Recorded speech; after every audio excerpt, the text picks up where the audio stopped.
welcome to another episode of our Spotlight on Nigerian Musicians in the Diaspora. Today we have a very special guest.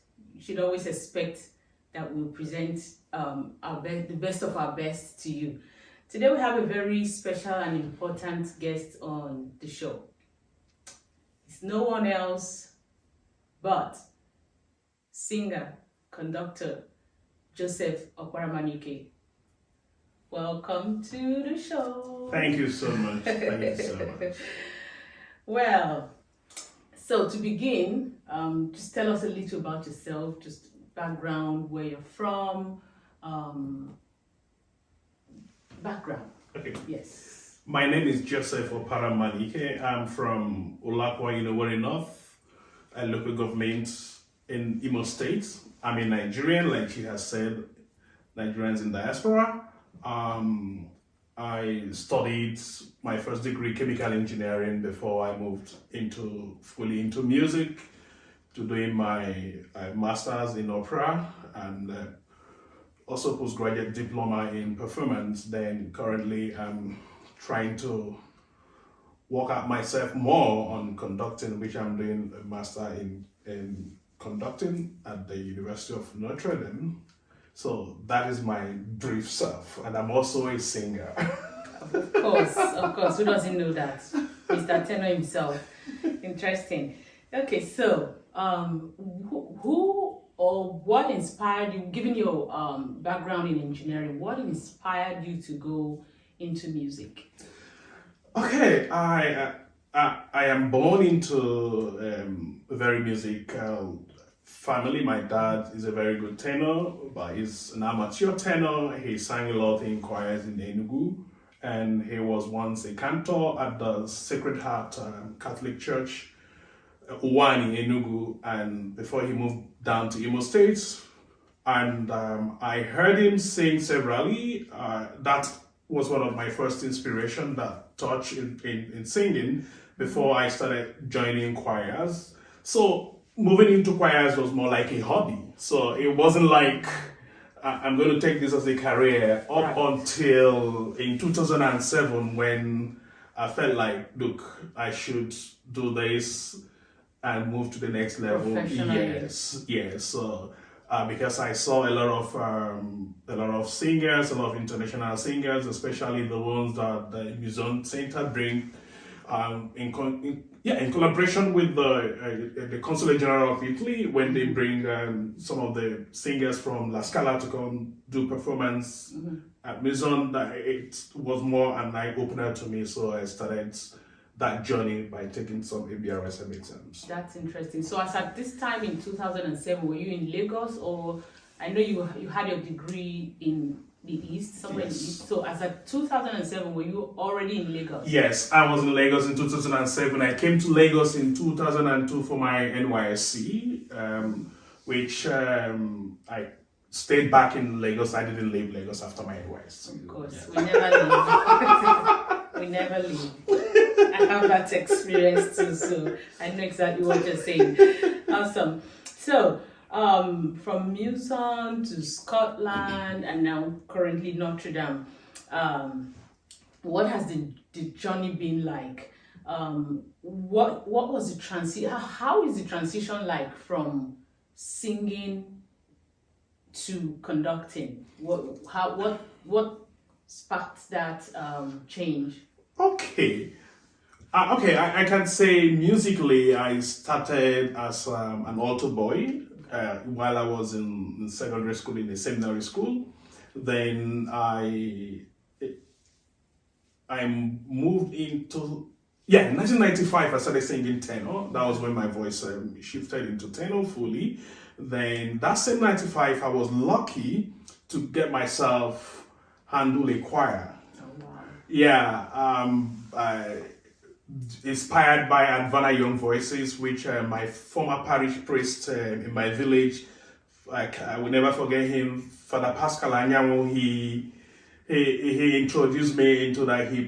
When he formed the youth choir, he handed the youth choir over to me, and that was the time I started conducting. And I didn't see that I'm going to use that as a career because my aim was all about singing. Then up until I moved into Lagos, I started doing a lot of things, especially the operas I conducted and with the diploma school, MUSON diploma school, and I felt like, okay, why don't I also learn more about this art? Because it's not all about waving your hands, or it's not all about you being able to read the music and being able to teach others the music.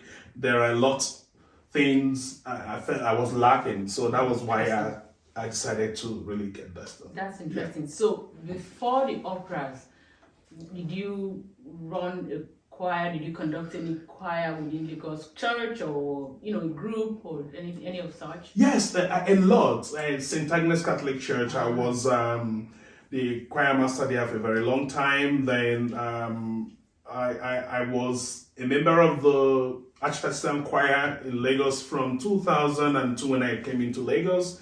Then I was made the music director of the Lagos Archdiocesan Choir in 2016. Yeah, I think it's about that. Then I was handling the choir. I had a private choir I called the Echoes, but the choir didn't last long. It didn't last long. Then I when I registered my opera company, so we used I had chorale of the call it COH chorale, which we had. The last concert I had before I left Nigeria was Stabat Mater by Rossini. Beautiful work. Yeah. Well, seeing that you are already towing the part of conducting, especially here while studying at the University of Notre Dame, let's take you back. Let's stay on that path. So, in layman's terms, can you tell us what conducting is? Okay, conducting is, in a layman's understanding, is an art where somebody the person in charge, called a conductor, has to direct the rehearsals and direct the singing in the performance, in a church, or in a social gathering, whichever one. So basically what he does is ensure that everything about the ensemble or about the choir, it's all put together administratively, musically, and sometimes to take care of the delve into the welfare aspect of the group. So basically it's just somebody who conducts, who directs the music that is being performed. That is awesome. Yeah. That is great. I can use that to collect money at the bank. Yeah, I love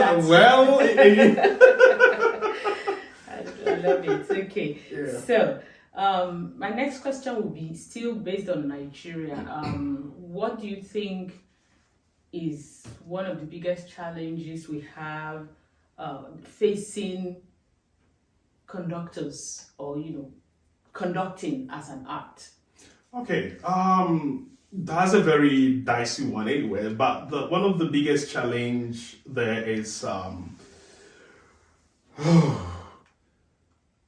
there are lots, but I don't know if I would leave it only at one. But the first thing is, I don't know if we have any institution or any educational institution that teaches conducting as a course in Nigeria. If we have that, it will go a long way to really helping. Yeah, those who study music are doing elective in conducting, but that's not that's not their specialty. Most of them specialize in performances in different instruments or voice. Then some other arts, directing and all those things. But I don't know if I don't think we have any. I stand to be corrected, but I don't think we have any institution that gives proper singing. Yes, as in somebody going, okay, what I'm going to study is conducting in Nigeria. I don't know if we have. Like I said, I stand to be correct on that. Then the other aspects, there is also exposure for those who delve into conducting and those who really want to take that and handle choirs and all those things. Sometimes they don't do a thorough job. They're not well exposed, and also another aspect of it is also the support. Yeah, if we have people who we have people who love classical music, if they can invest in that and also ensure that we have master classes. I think that I know there's a lady doing that, helping to bring Canis around. I think Irene, she's doing a great job. Canis was in Nigeria this year, and he gave some lectures in conducting, also in cello, because he's a cello. Yes, he plays cello. So I would, if we have people who can really bring in their resources to really bring people down, it will go a long way in breaking down some of those big challenges that the conductors in Nigeria faces. Exactly, especially maybe in the churches, because much of what conductors in churches do is just self-taught. Until then, if you then decide to develop yourself personally, then you're going to take it to the next level, which is exactly what you're doing right now. Perfect. So that leads me to the next question. As a conductor personally, what are some of the challenges you had faced before making this transition? Okay. Back in Nigeria. Back in Nigeria, a lot of challenges, because when I check what I have learned now and how I handle things in the past,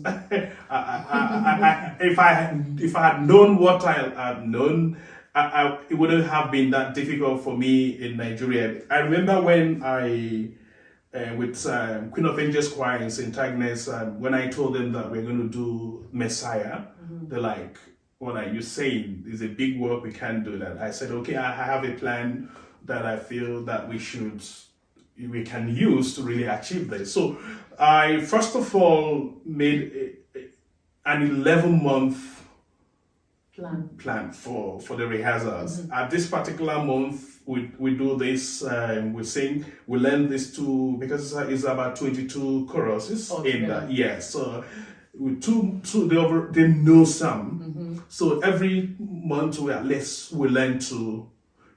But with what I have known now, that was a big challenge because I didn't know how to really plan the rehearsals well. So if I had known how to plan the rehearsal with what I have learned now, I'm sure I wouldn't have taken that long to really prepare them for that. Because the challenge, one of the biggest challenges, I was wasting a lot of time during rehearsals. I was focusing on just 2 songs. Yes, in a month. Yeah. So and in that month you could have done way more. Way more if I had known how to handle a rehearsal. Focus on specific areas, some difficult choruses, and then put it all together at the end. Not to talk about the singers. They are all amateur singers, but that doesn't mean that they can't learn more than 4 or 5 of those things. But because of my limitation on how to handle rehearsals, then that was so it was challenges. Wow. So how?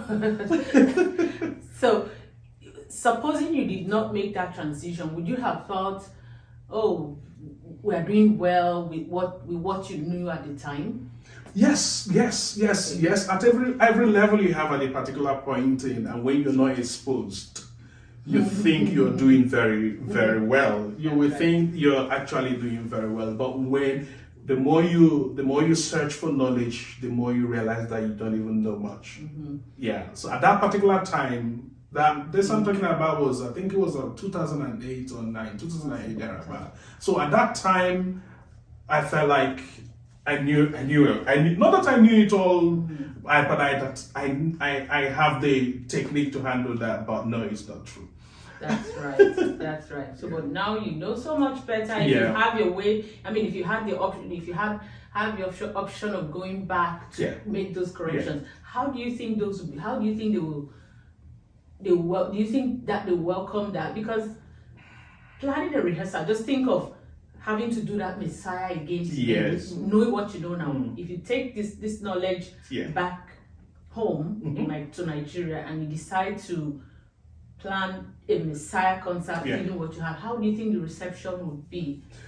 Well, part of the training we have here is that you have to watch the environment you're going into, observe the environment you're going into. But the good thing that I grew in that environment, so I think I should know some of the things that I can bring in to spice up certain things I'm going to do there.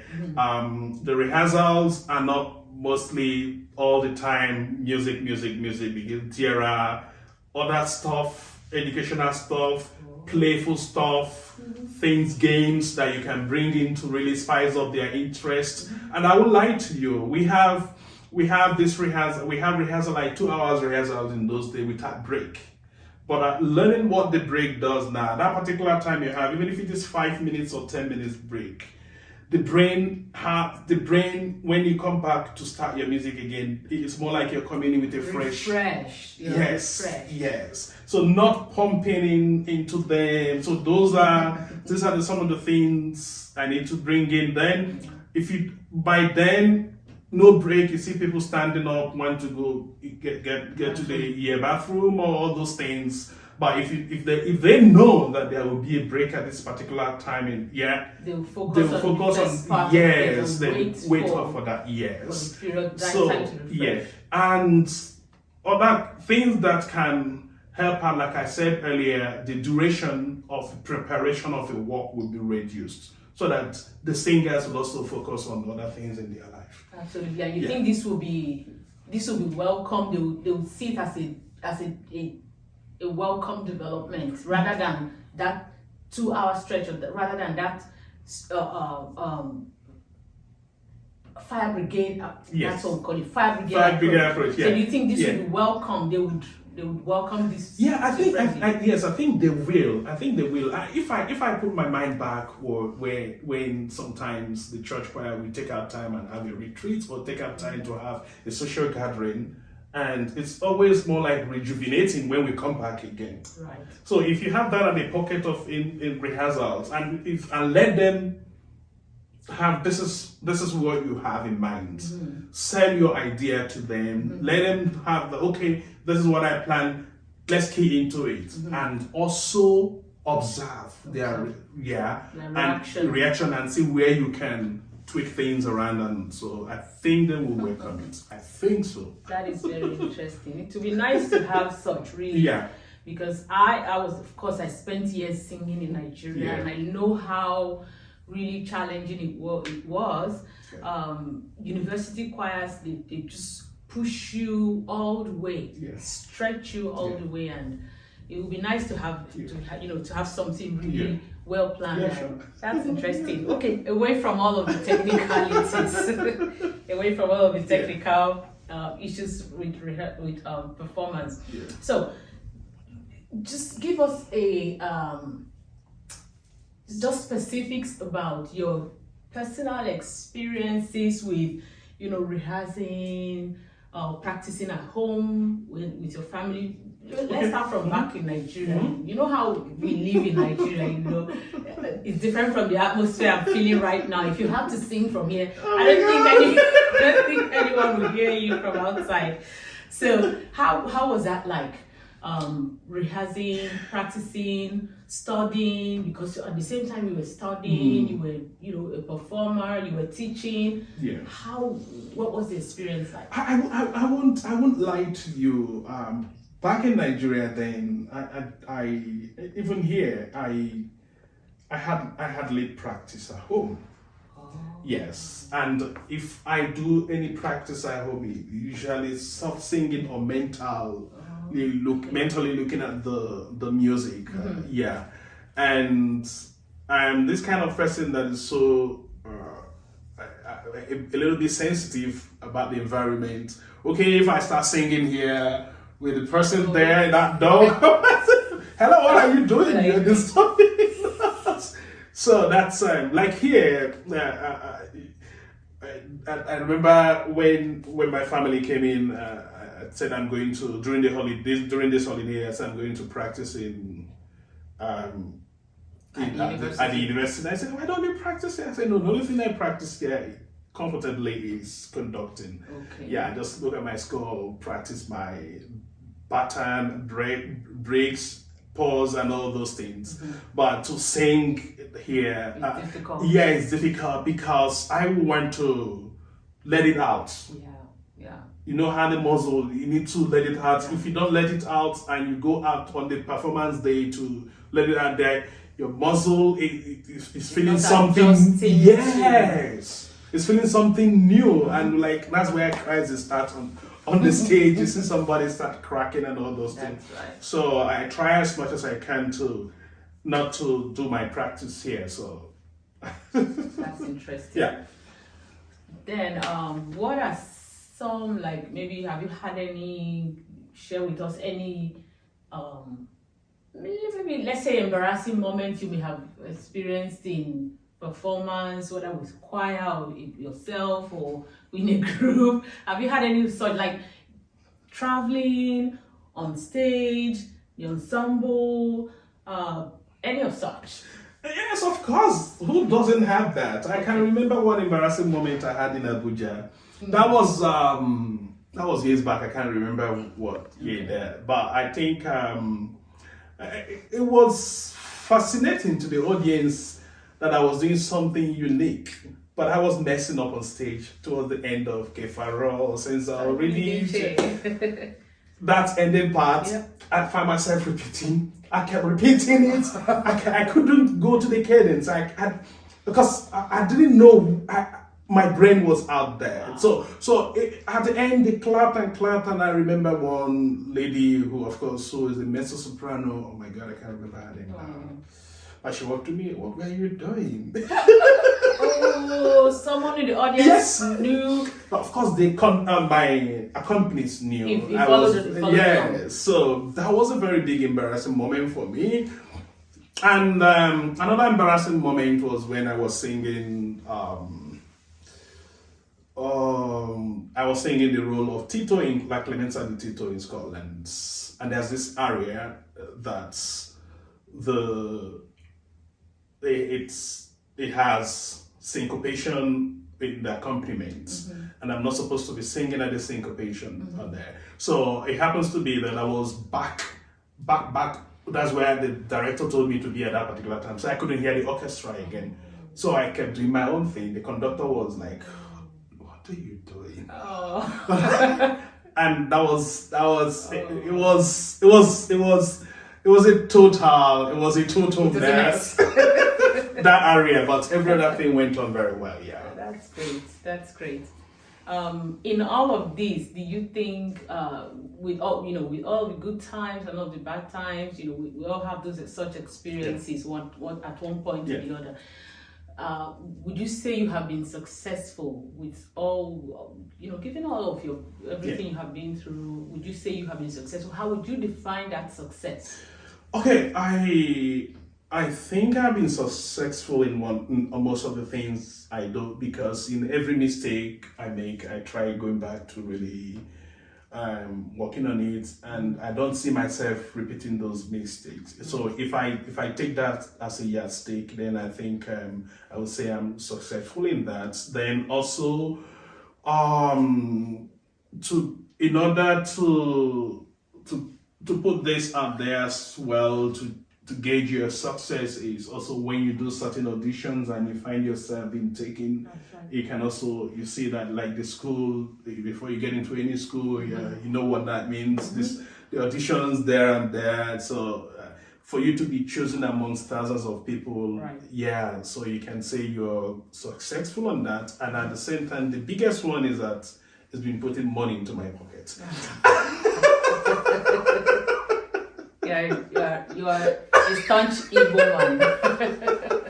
Okay. Well, it was really nice having you. Thank you. Nice for both myself and the audience to learn some of these things about you, and Thank you. It's so interesting. Thank you, everyone. Thank you for being a part of this show. Thank you for tuning in. Thank you for watching. We hope you stay with us to get into another exciting episode next time. So far, it's been myself, Fatima Anyekema, and Joseph Oparamanuike on the show today. Have a pleasant time and goodbye.